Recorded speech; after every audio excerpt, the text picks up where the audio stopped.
상황극을 하는 이제 장관님들 보완을 안 했어요. 그러니까 이미 안건 심의 진행한 총리가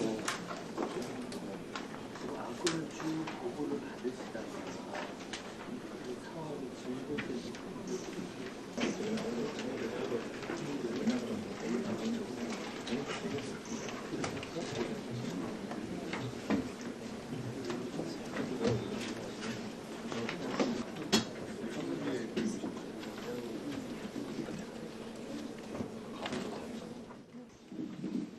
지금 대통령님께서 입장하고 계십니다.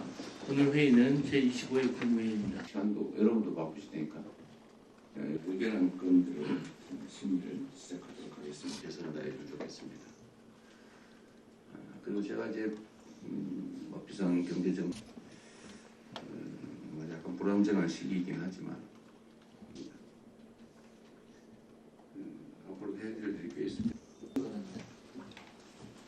이후 회의는 네, 우리 총리 권한대행님을 포함한 우리 국무위원 여러분들 요새 더 바빠졌죠, 평소보다. 어쨌든 어려운 환경인데 다들 열심히 임해 주셔서 진심으로 감사드립니다. 전에도 말씀드렸지만 우리야 국민으로부터 위임받은 일을 하는 국민들의 대리인이지 뭐 특정한 인연 때문에 하는 일은 아니지 않습니까? 그리고 한 순간순간이 매우 중요하기 때문에 그 일순간도 놓치지 말고 우리 5,200만 국민들의 삶에 달린 일이니까 언제나 최선을 다해주면 좋겠습니다. 그리고 제가 이제 뭐 비상경제점검회의도 하고 또 일부 국무위원들 몇 분들과 또 회의도 하고 하는데 너무 잘해주고 계십니다. 진심으로 감사드려요. 뭐 약간 불안정한 시기이긴 하지만 그래도 우리 국민들 지켜보시는 분들도 많고 또 최근에 여러 가지 상황들이 좀 많이 개선되고 있어서 여러분들의 다 노력과 헌신 덕분이라고 생각합니다. 앞으로도 해드릴 일이 꽤 있을 텐데 오늘 진행은 공식 의결해야 될 것들이 몇 개 있고 저번에 남아있던 현안 토론도 좀 마저 해야 되는데 시간이 좀 많이 걸릴 것 같아요. 대전 MBC 사장으로 재직하면서 법인카드를 사적으로 유용했다는 의혹을 받고 있는 이진숙 방통위원장. 이 위원장의 법인카드 부정사용 의혹과 관련해 경찰이 최근 또다시 압수수색을 벌인 것으로 확인됐습니다. 대전 유성경찰서는 지난 주말 이틀 동안 법인카드 사용처로 의심되는 사업장 여러 곳을 압수수색했습니다. 이 위원장은 사장 재임 3년간 업무 추진비와 접대비 등의 명목으로 총 1억 4천여만 원을 사용했는데 주말과 휴일에 최고급 호텔과 고급 식당, 노래방과 단란주점 등 유흥업소에서 법인카드를 사용했다는 혐의로 지난해 7월 경찰에 고발됐습니다. 이 위원장이 서울 대치동 자택 반경 5km 이내의 가맹점에서 법인카드를 결제한 내역만 87건, 1,600만 원이 넘습니다.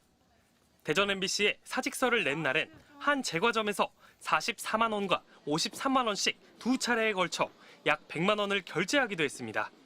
하지만 지난해 국회에서 열린 청문회에서 법인카드 유용 의혹을 소명하라는 요구에 대해 이 위원장은 영업 비밀이라고 맞서며 자료 제출을 거부했습니다.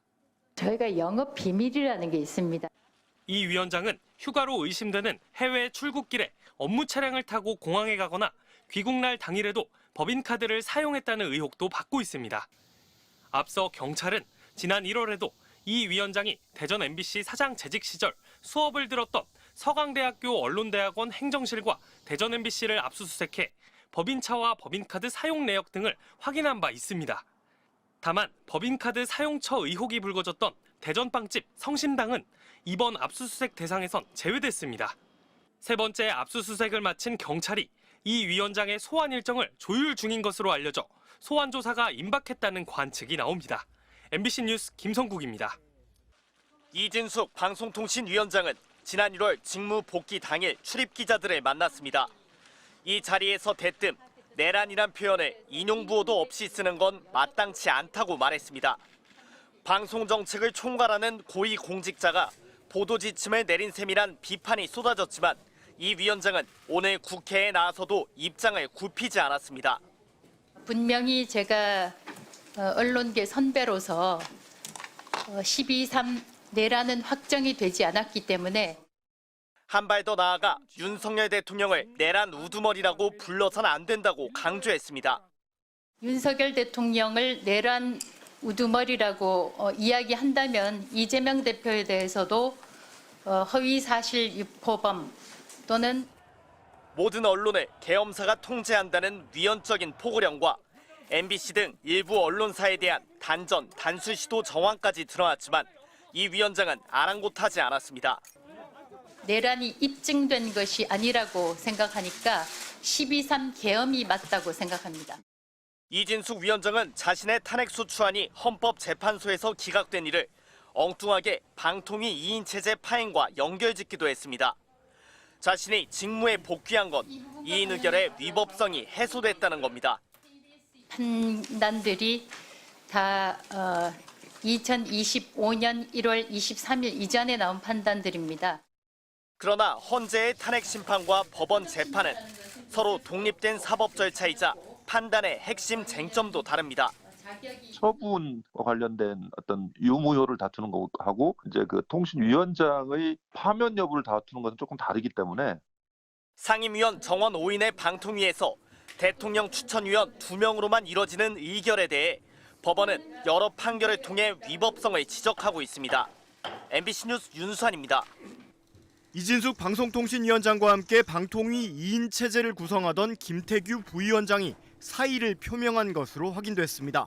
김 부위원장은 최근 1신상의 사유로 사표를 냈으며 이주호 대통령 권한대행 부총리는 아직 사표를 수리하진 않은 것으로 전해졌습니다. 김 부위원장은 29일부터 연차 휴가를 낼 것으로 알려졌습니다. 판사 출신인 김 부위원장은 국민권익위원회 부위원장을 거쳐 작년 7월 방통위 부위원장으로 취임했으며 이진숙 위원장이 탄핵돼 직무 정지 상태일 때 위원장 직무대행도 지냈습니다. 이주호 권한대행이 사표를 수리하는 순간 방통위는 이진숙 위원장 1인 체제가 돼 전체 회의 개최가 불가능해지고 아무런 의결도 할 수 없게 됩니다. 앞서 이진숙, 김태규 2인 체제에서 강행한 EBS 사장 임명 등도 줄줄이 법원에서 제동이 걸린 바 있습니다. 방통위원 공석 사태가 장기화되는 가운데 김태규 부위원장까지 사의를 밝히면서 새 정부가 들어서면 방통위 재구성이 불가피할 것으로 보이지만 2024년 7월 임명된 이진숙 위원장이 3년 임기 보장을 주장할 가능성도 있습니다.